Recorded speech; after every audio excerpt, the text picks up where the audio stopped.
Bismillahirrahmanirrahim. Assalamualaikum warahmatullahi wabarakatuh.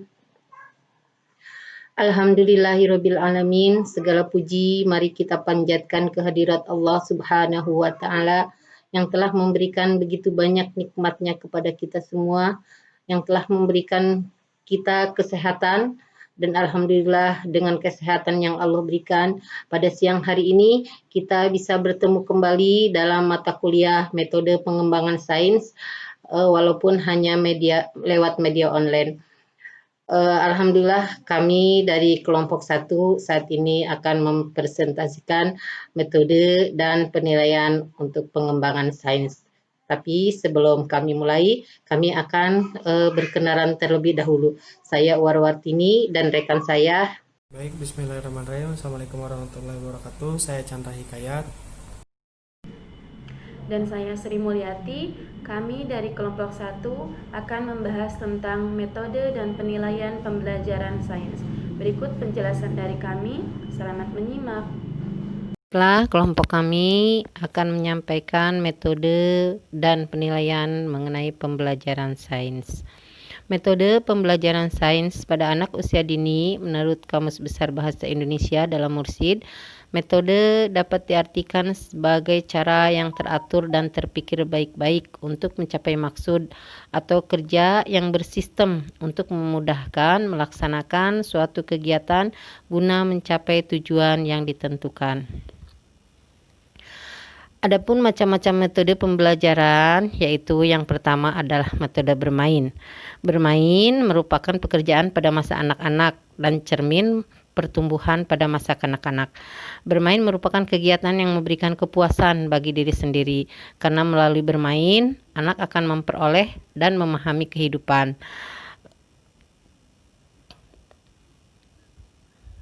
Kegiatan bermain dapat dilaksanakan tidak serius dan fleksibel. Dalam bermain, anak diajak untuk berpikir dan mampu menyelesaikan masalah. Contohnya pembelajaran sains dengan bermain ialah anak mengerti dan memahami bagaimana cara menghitung berat dan tinggi badan seseorang. Metode selanjutnya yaitu bercakap-cakap. Bercakap-cakap berarti saling mengkomunikasikan suatu pikiran, perasaan secara verbal dan mewujudkan kemampuan berbahasa anak. Metode ini juga memberikan pembelajaran tentang sains, yakni di mana anak menanyakan tentang apa yang telah mereka ketahui dan mereka amati. Seperti contohnya guru atau pendidik menerangkan bagaimana cara menanam tanaman mulai dari kacang yang ditanam, kemudian tumbuh menjadi kecambah, tumbuh daun dan kemudian berbuah. Metode selanjutnya yaitu karya wisata. Karya wisata merupakan salah satu metode melaksanakan kegiatan pengajaran. Dengan karya wisata, anak bisa mengamati dunia dan lingkungannya secara langsung, yaitu melalui hewan dan tumbuh-tumbuhan, juga benda-benda yang ada di sekitarnya. Contohnya anak diajak untuk berkarya wisata misalkan ke kebun binatang, di mana mereka akan bereksplorasi dan kemudian menanyakan hal-hal yang berbau sains, seperti misalnya tentang hewan.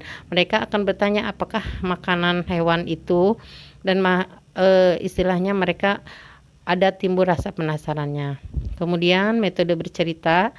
Dengan bercerita ini, misalkan guru menceritakan tentang pertumbuhan seseorang atau pertumbuhan tanaman, mulai dari awal, misalkan tanaman menanam bibit sampai memetik panen. Selanjutnya, metode pemberian tugas. Metode pemberian tugas merupakan tugas atau pekerjaan yang sengaja diberikan kepada anak yang harus dilaksanakan dengan baik. Tugas itu diberikan untuk memberi kesempatan kepada anak untuk menyelesaikannya berdasarkan pengamatan langsung. Misalnya, anak-anak diajak ke keliling halaman untuk mengamati bunga atau tumbuh-tumbuhan yang ada di sana, atau juga bisa mengamati kupu-kupu atau serangga yang berterbangan di atasnya. Kemudian metode demonstrasi. Demonstrasi berarti menunjukkan, mengerjakan, dan menjelaskan. Jadi dalam demonstrasi ditunjukkan dengan jelas cara-cara mengerjakan sesuatu. Melalui demonstrasi diharapkan anak dapat mengenal langkah-langkahnya, dapat melihat metode, dan juga nanti bisa mengambil suatu kesimpulan dengan kejadian tersebut. Dengan demonstrasi ini, anak dilatih untuk mengenal, mengingat, dan mengingat sesuatu. Jadi demonstrasi adalah metode yang sangat efektif dalam membantu siswa untuk mencari jawaban dengan usaha sendiri berdasarkan fakta dan data yang benar yang mereka lakukan sendiri. Baiklah, selanjutnya mengenai bagaimana cara mengembangkan penilaian sains akan disampaikan oleh teman saya, yaitu Saudara Chandra Hikayat. Kepada Chandra dipersilahkan. Baik, bismillahirrahmanirrahim. Saya akan melanjutkan pembahasan dari Buar. Mengembangkan penilaian sains. Salah satu komponen penting dalam sistem pembelajaran adalah penilaian atau evaluasi. Oleh karena itu, perangkat penilaian merupakan bagian integral yang dikembangkan berdasarkan tuntutan tujuan pendidikan. Penilaian dalam pendidikan merupakan sebuah proses pengumpulan data untuk menentukan ketercapaiannya tujuan pendidikan. Bahkan aktivitas penilaian dapat pula digunakan untuk mengambil keputusan. Penilaian dilakukan dengan berbagai cara dan menggunakan beragam alat penilaian untuk memperoleh informasi tentang kemajuan atau pencapaian kompetensi siswa. Fungsi penilaian dalam pembelajaran sains. Ada beberapa fungsi dan tujuan penilaian dalam pembelajaran sains. Yang pertama, memberikan umpan balik terhadap program pembelajaran sains yang dikembangkan, sehingga diketahui tingkat keberhasilan dan kegagalan. Jika berhasil, dilanjutkan, dan bila gagal, diperbaiki. Yang kedua, menentukan tingkat kematangan dan kemajuan perkembangan anak dalam kegiatan sains, baik terkait dengan dimensi produk, dimensi proses, maupun dimensi sikap sains. Yang ketiga, sebagai bahan pertimbangan guru untuk menempatkan anak dalam kegiatan sains yang lebih sesuai dengan minat dan kemampuannya, yang memungkinkan anak dapat mencapai kemampuan secara optimal dalam pembelajaran sains. Keempat, untuk mengetahui latar belakang kesulitan belajar anak selama mengikuti program belajar sains.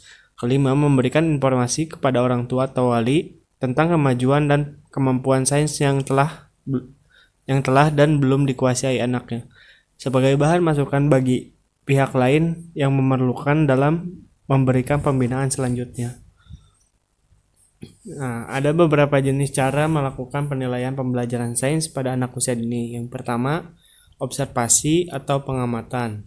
Yang kedua, catatan anekdot. Ketiga, percakapan atau interview. Keempat, pemberian tugas. Selanjutnya akan dilanjut oleh Teh Sri Mulyanti. Melanjutkan pembahasan dari Chandra Hikayat mengenai prinsip-prinsip penilaian dalam pembelajaran sains. Dari sejumlah cara evaluasi sains yang dapat dilakukan guru akan menjadi semakin bermakna dan fungsional bagi guru apabila dalam pelaksanaannya memperhatikan beberapa prinsip. Yang pertama, evaluasi dilakukan dengan mengacu pada prinsip perkembangan, bukan pada prestasi. Jadi, evaluasi kemajuan sains setiap anak tidak dibandingkan secara formal dengan anak lainnya, karena memang setiap anak adalah berbeda.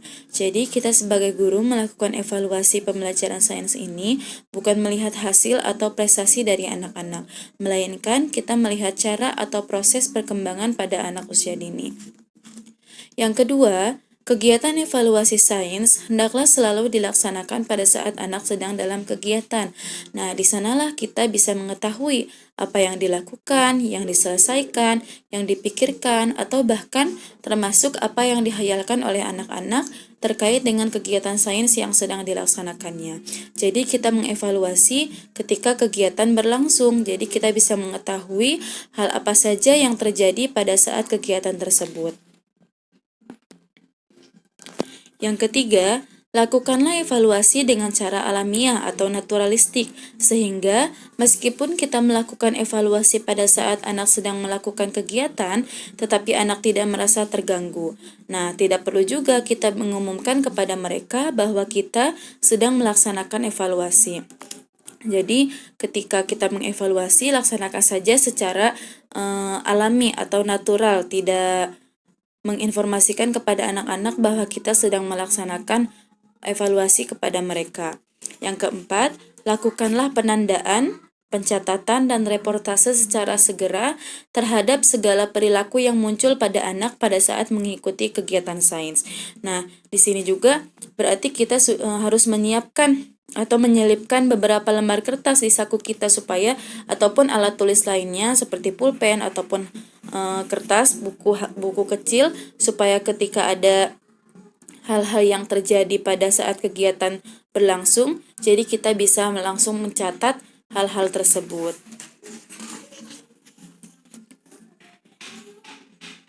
Kemudian ada kriteria kualitas guru untuk pembelajaran sains. Nah, menurut Laik Wilarjo menyatakan untuk menjadi guru sains yang baik, yang terpenting adalah menjadi ilmuwan terlebih dahulu. Ilmuwan dapat mempelajari cara untuk membelajarkan sains, sehingga menjadi pengajar sains. Nah, setidaknya ketika kita akan melaksanakan atau melakukan kegiatan belajar sains pada anak-anak, kita harus mengetahui dulu sedikit banyaknya tentang kegiatan yang akan kita laksanakan pada anak tersebut. Ataupun kita mengetahui dulu materi-materi yang kita sampaikan kepada anak-anak. Nah, ada beberapa peran seorang guru sains pada pengembangan program pembelajaran sains bagi anak usia dini. Yang pertama, guru sebagai perencana. Artinya, guru menentukan alternatif-alternatif yang terkait dengan kebutuhan program sains. Dalam melaksanakan perannya, ia dapat sendiri, dengan tim, atau bahkan bersama anak. Jadi kita merencanakan apa yang akan kita laksanakan dalam kegiatan tersebut. Kemudian yang kedua, guru sebagai inisiator. Dalam kegiatan sains ini, kita sering melihat ya, banyak sekali atau bahkan mendapatkan kebutuhan dalam menindaklanjuti atau memulai kegiatan. Nah, jika terjadi seperti ini, guru dapat masuk sebagai pembuka atau gagasan inisiatif. Tetapi, jangan sampai mengambil alih inisiatif anak, terutama kegiatan yang sedang dilakukan anak dengan penuh konsentrasi. Yang ketiga, guru sebagai fasilitator. Nah, guru juga mempunyai kewajiban nih memberi kemudahan dan keleluasaan terhadap anak untuk melakukan kegiatan sains. Guru juga harus menciptakan suasana kondusif, terus penuhi juga kebutuhan alat dan bahan yang akan digunakan untuk kegiatan tersebut, serta sediakan waktu yang cukup untuk beraktivitas bagi anak-anak. Kemudian, yang keempat, guru sebagai observer, yaitu mengamati setiap aktivitas anak. Dapat juga berupa pengamatan intensitas maupun kesulitan anak sehingga kita bisa mengetahui saat yang tepat dalam memberikan bantuan belajar sains pada anak-anak. Jadi, ketika kegiatan berlangsung, kita juga harus mengamati apa kesulitan yang didapati oleh anak-anak tersebut. Kemudian, guru sebagai elaborator mengajukan beberapa pertanyaan yang merangsang anak sehingga dapat lebih meningkatkan kualitas pembelajaran sains yang dilakukan semua anak. Nah, ketika kegiatan berlangsung, kita juga sebagai guru harus mengajukan beberapa pertanyaan kepada anak-anak mengenai kegiatan yang sedang dilakukan tersebut supaya merangsang anak untuk meningkatkan kualitas belajar sainsnya. Kemudian ada guru sebagai motivator, yaitu berperan untuk mendukung, mendorong, dan memberi penguatan terhadap kegiatan pembelajaran sains anak. Tetapi juga pemberian motivasi ini jangan sampai memaksa anak, akibatnya bukan memberi motivasi. Lakukanlah motivasi secara wajar saja. Kemudian ada guru sebagai antisipator, yaitu memprediksi faktor-faktor yang diduga akan berpengaruh pada anak, terutama yang akan mencelakakan anak. Nah, jika kegiatan ini melibatkan alat dan bahan yang berbahaya, jadi kita sampaikan dulu kepada mereka, kepada anak-anak, tata tertib atau tata cara pemakaian dari alat dan bahan yang akan digunakan dalam belajar sains ini, supaya anak dapat memahami dan dapat mengantisipasi berhati-hati dalam kegiatan tersebut. Kemudian, guru sebagai model. Biasanya terdapat beberapa kegiatan sains yang masing-masing bagi anak, terutama terkait dengan penggunaan alat-alat sains yang bersifat formal seperti termometer. Ada guru sebagai evaluator. Nah, peran guru sebagai evaluator ini dalam kegiatan sains adalah melakukan pengamatan yang benar dan tepat, melakukan pencatatan secara akurat, serta berupaya membuat laporan yang sesuai dengan perkembangan anak yang sesungguhnya. Jadi sudah dijelaskan di prinsip penilaian sains ini bahwa guru sebagai evaluator yaitu guru mengevaluasi setiap kegiatan yang dilakukan anak, melihat perkembangan anak dan mencatat hal-hal penting yang terjadi sesuai dengan fakta dan keadaan yang terjadi. Kemudian guru sebagai teman bereksplorasi bersama anak. Nah, biasanya anak akan lebih senang bila gurunya juga aktif dalam kegiatan, bukan penonton saja. Gurunya juga ikut bereksplor bersama mereka, ikut bergabung dengan mereka, otomatis mereka akan lebih senang. Kemudian yang terakhir, guru sebagai promotor, yaitu agar anak menjadi pembelajar sejati, yaitu selalu mendorong dan memberikan kesempatan untuk anak agar rajin dan giat membaca. Karena buku merupakan sumber sains yang sangat kaya, mendorong anak-anak juga untuk rajin menelaah sendiri, mencari keterangan, serta pandangan baru melalui bahan pustaka maupun melalui bertanya pada pihak lain. Nah, mungkin itu saja teman-teman yang dapat kami sampaikan dari kelompok 1 mengenai metode dan penilaian pembelajaran sains. Silahkan teman-teman yang ingin menambahkan atau ingin bertanya. Mohon maaf sebelumnya apabila materi yang kami sampaikan kurang maksimal dan kurang dipahami. Mohon maaf yang sebesar-besarnya. Terima kasih banyak. Wassalamualaikum warahmatullahi wabarakatuh.